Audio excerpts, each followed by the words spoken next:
What's up, YouTube? This is Too Raw for TV. Alright, so before I get into this video, I want to give a shout out to my subscribers, the guys who have been there from the beginning, or for a very long time at least. Guys like Casey, Elijah, you know what I'm saying? Some of you guys have been around for a very long time. I want to, Brandon, I want to thank everybody that's contributed to this channel. I want to thank everybody that is over on the Patreon. YouTube is a format that just is not meant for us. It's not meant for us. Increasingly, I think more and more of us are seeing that. That's why I'm putting more and more of my social and political content on the Patreon, because YouTube is just not the right format for us. So if you enjoy my social and political content, please go over to the Patreon. It's only $2 a month, and there's already 160 something videos over there. And that's all I got to say about that. If you want me to speak on the Patrick Mahomes contract signing, this is the only thing I'm going to say about that. I don't follow the NFL anymore for obvious reasons, but I will say this. I don't think that a human being should be paid $500 million to throw a football. I think it just shows the growing disparity between the super rich and the poor. And it's not me hating on someone making a lot of money. It's just the fact that I think the athletes are getting paid entirely too much money. Back in the early 1970s, making back in the late 60s, I'll say, making $100,000 a year was a lot for an athlete. By 1980, $500,000 a season was still pretty good money. All right. By the late 80s, I'd say, making $1 million a year was okay money. By 1992, $2 million a year was good money. By 2000, maybe $5 million a year was okay, decent money. 10 years ago, maybe $10 million a year was okay money. Now, $20 million is okay money. Okay, from 100,000 50 years ago to 20 million. Meanwhile, minimum wage has gone from $3 to $8 or so. You get me? We're being fucked while they make all the fucking money. We're going to have to pay taxes on a lot of shit this year, upcoming year, that we shouldn't have to pay taxes on. The super wealthy don't have to pay taxes on. So, excuse me if I'm not rooting for the elite. I'm sorry, I'm not elitist. Some people are, even though they're not part of the elite, and I don't get it. But, yeah, and also, if Patrick Mahomes was for us, I wouldn't have a problem per se with that contract. But because he pretty much showed what side he's on when it was shown those tweets about the Trayvon Martin situation, fuck Patrick Mahomes. So that's how I feel about him. But anyway, going to the point of this video, right?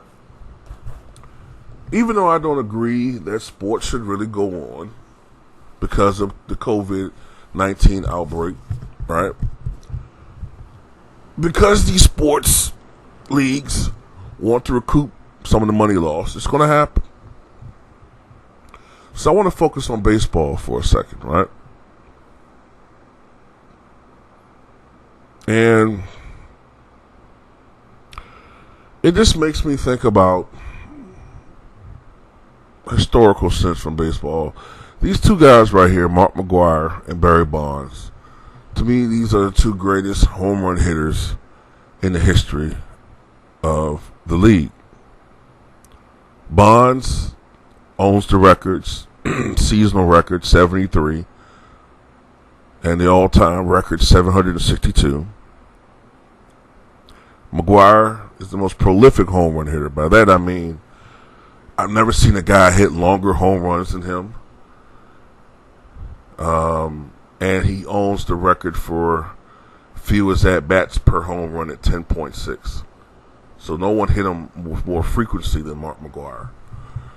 Unfortunately, McGwire had injuries, in his career, and it prevented him from being the all-time home run leader. But these two guys are the greatest home run hitters I've ever seen. Bonds had a fucking, his home. If Ken Griffey Jr.'s was the most aesthetic looking home run swing along with Darryl Strawberry's, Bonds was fucking, he fucked the ball. He power fucked it, out of the park. You know what I'm saying? His swing was violent, but beautiful as well. But yeah, these two dudes should be in the Hall of Fame, in my opinion, along with Sammy Sosa, along with Roger Clemens, and I also believe that Rafael Palmeiro should be in the Hall of Fame.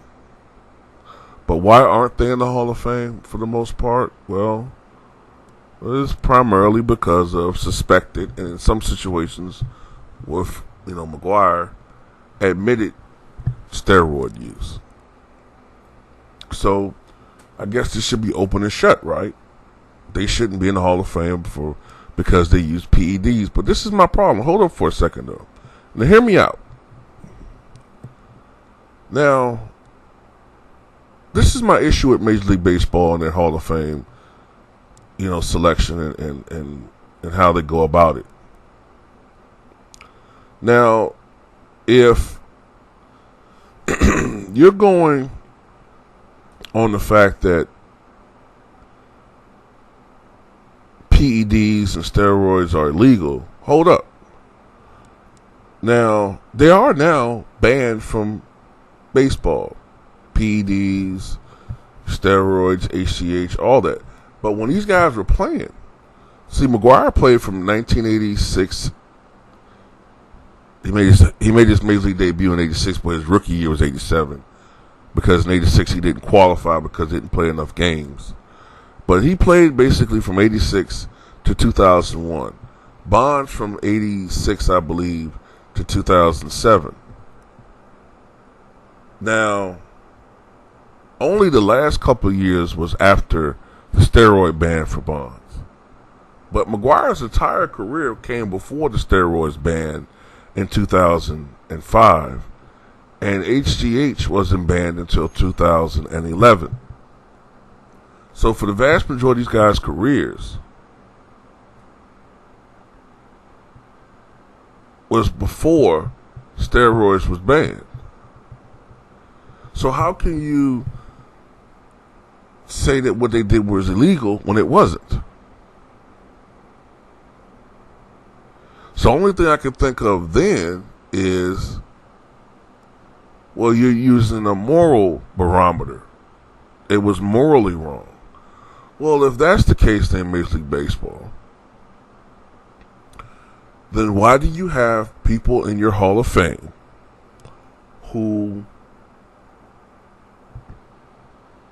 are borderline criminals, who are wife beaters, who are murderers, who are white supremacists and racists, who are cheaters? That's very hypocritical. Now, when I say white supremacists, it's a well-known fact that Ty Cobb was a racist, as well as just being an overall horrible human being. Tris Speaker, great player. Cap Anson, great player. White supremacist. Tris Speaker was a member of the KKK, the Ku Klux Klan. Okay? Now, let's remember that these guys play in competitive sports, right? These guys play in a sports where, and emphasis on the word competitive, because all these guys play not only to compete against other teams, but to compete against each other. In Major League Baseball, those in the farm leagues are aspiring to be called up to the big leagues. The guys that are in the big leagues are trying to hold on to their spot as long as possible. And if they see a competitive advantage using steroids at the time to prolong their careers or to prevent injuries, as in the case with a guy like McGwire, so be it.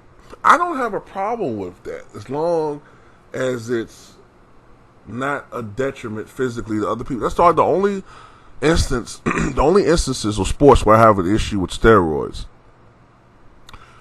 is hand-to-hand combat sports, like boxing, MMA, shit like that. You know what I'm saying? And even with that, I only really care if one guy is doing it without the knowledge of the other guy in the other camp.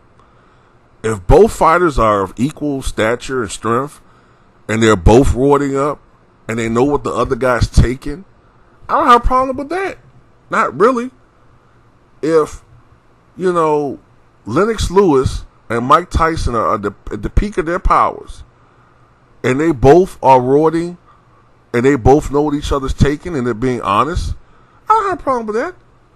But if Lennox is roiding up and Mike's going about it the natural way, and Mike doesn't know it, then I think that makes Lennox a cheater.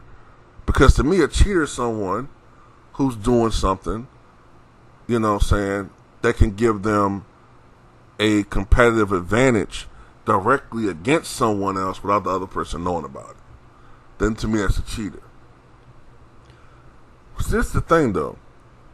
2, McGwire, Sosa, Canseco, especially, it wasn't a secret in Major League Baseball that these guys, other guys were juicing. They knew it. But Major League Baseball was looking the other way at the time and cashing those checks because they were struggling so badly because of the strike. Major League Baseball lost probably half their fan base because of the strike. They lost a lot of fans. And what truly got them back into the game was the home run race. Okay? The Cal Ripken, when he broke Lou Gehrig's Ironman streak, that was nice. It was a nice record. It brought a few fans back, but they were struggling in 95. They were still struggling a little bit in 96. But when McGwire because see, this is what people forget about the home run race in 98. There was another home run race the year before that. In the end of the year, McGwire got traded July 31st, 1997 from the Oklahoma Athletics to the St. Louis Cardinals. And at the time, McGwire was kind of struggling by his standards. He was batting about 250 or maybe about 240 something. He had 34 home runs, maybe like 83 RBI, but he was struggling, at the time. So they traded him for essentially a bologna sandwich and a half-eaten pickle to the Cardinals, right? And there was speculation that he would struggle against major league pitching. He wasn't familiar with a lot of those guys. He would struggle. At the time, Ken Griffey Jr. was having, I'm talking about 1997. This is when I was fully immersed in baseball. And Ken Griffey Jr. at the time was having the best season of his career, right? He already had at the time maybe 40 home runs. And there was speculation that he might break Roger Maris's record that year. But Ken kind of fell off a pace a little bit. He still wound up hitting like over 300. 56 home runs, 147 RBIs. But all the way until the last week or so of the season, it was speculation that if he can get hot, he might tie or maybe possibly break the record. But then McGwire, all of a sudden, he came out of nowhere, and in the last, 7 weeks of the season, he belted 24 home runs and wound up with 58. So a lot of people said, well, damn. They kept looking at Griffey to break the record. But they said, well, damn, if McGwire, if he could just stay healthy, he might can break Maris's record. So that's what happened the next year. The next year, McGwire was healthy, and he, went on a torrid home run pace. But then all of a sudden in June, a guy named Sammy Sosa came out of nowhere. On June 1st, Sosa had only 13 home runs, but he hit a major league record 20 in the month of June. I remember on my birthday, June 15th, 1998, Sosa hit 3 home runs. Right? And by the end of the month, on June 30th, Sosa had 33 home runs. So he's right behind McGwire, who had 37 at the time. In fact, McGwire sort of faltered a little bit. And by August the 19th, I think it was, of that year. And how do I remember these things? Because I vividly remember the home run race.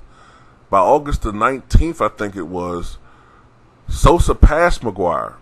He hit his 48th, I think, while McGwire was still at 47. They were having a 3-header. And then McGwire woke up. It's like he just fucking woke up. And all of a sudden, he hit 2 home runs, regained the lead. And then for the rest of the year, he went on a torrid home run pace, with Sosa always a little bit behind trying to play catch up.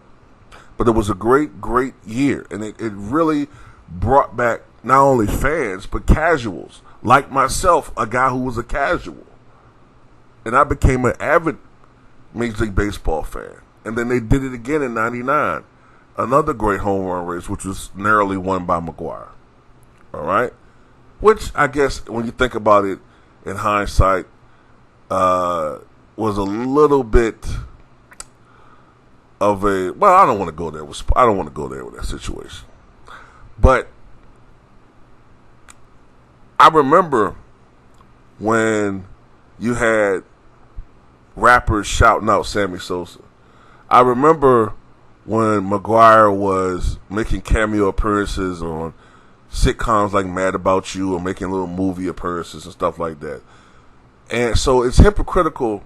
And I remember when Major League Baseball had these guys in commercials, ESPN and all this type of shit. So now all of a sudden they're pariahs from the sport. Get out of here, man. It's bullshit. To me, if I had my way, all these guys would be inducted into the LDBC Hall of Fame of Sports. You know what I'm saying? If we had a Hall of Fame of sports. But, like I said before,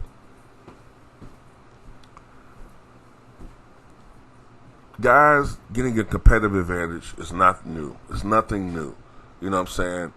You can go all the way back to the 19th century with people, trying to gain a competitive advantage.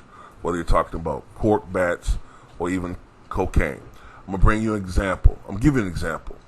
Babe Ruth. There's always this crap about, he did it all naturally. He did it on hot dogs and beer. Kiss my ass. Okay? Babe Ruth corked his bat. Okay? Babe Ruth once injected himself with sheep testicles, which did not work. All right? Babe Ruth, whenever he was going through a slump, would snort cocaine because it's a stimulant. All right? So he cheated just like anybody else did. Matter of fact, let me tell you this about Babe Ruth, too. To put his home run record into perspective. I want people to realize that Babe Ruth, not only aside from the fact that he did not play in the integrated league, he did not play in night games, which could have tested his vision. Also, back in those days, ground rule doubles. When the ball bounces from the field into the stands, and it's automatic, required double. Back in those days, those counted as home runs. So, in today's league, how many ground rule doubles do you think he might have had over his career? 30, maybe. So, in today's league, he might not even have 700 home runs. So I'm just saying, these are just things to look into. Like, think about this. How many ground rule doubles did McGwire have? How many ground rule, during the year? How many ground rule doubles did Bonds have? So if you adjusted their home run totals to what used to be home run totals back then, I'm just putting it out there. The guys have always been trying to get competitive advantages, whether you're talking about greenies, which is a stimulant back when Hank Aaron and Willie Mays and those great players were playing, and beyond. Guys are always going to be looking for advantages. They're still doing it. They may not be able to use steroids today, but they're doing other things. Some people drink coffee. So I'm tired of this bullshit. It's bullshit to me. It's bullshit. You cannot bullshit me. All right? I hate when people get on that high moral, ground and try to judge these fucking players. All the hundreds of millions, if not billions of dollars over their careers these guys helped to Major League Baseball and by extension ESPN and all these other, sports entities make. And then you want to judge these fucking guys? To me, Bonds is the greatest offensive player in the history of Major League Baseball. Kiss my ass, Babe Ruth. Okay? Ted Williams, great player. Bonds, I think, was better than him. McGwire's the greatest home run hitting machine I've ever seen in my life.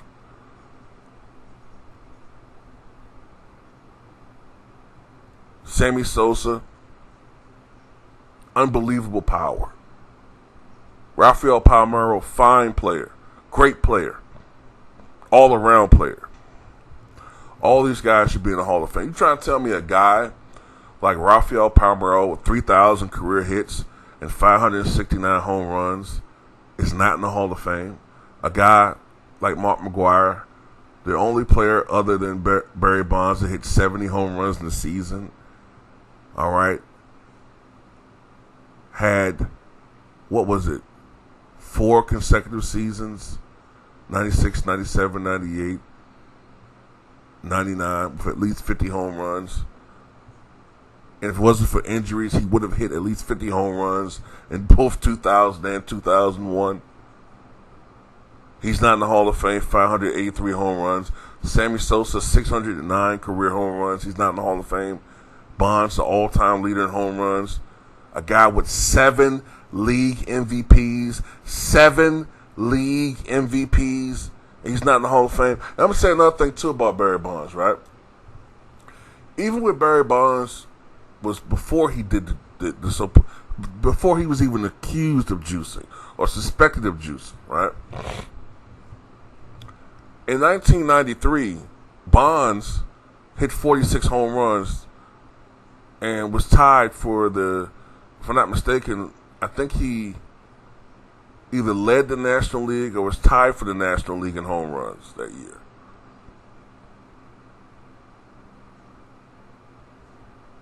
In 1996, Bonds hit 42 home runs. In 97, Bonds hit 40 home runs. So, it's not like Bonds was like Brady Anderson where he had 1 year hitting 50 and the next in other years he hit 18. No, Bonds has always been, for most part, a power threat. And he was a walk threat. He's a great all-around player.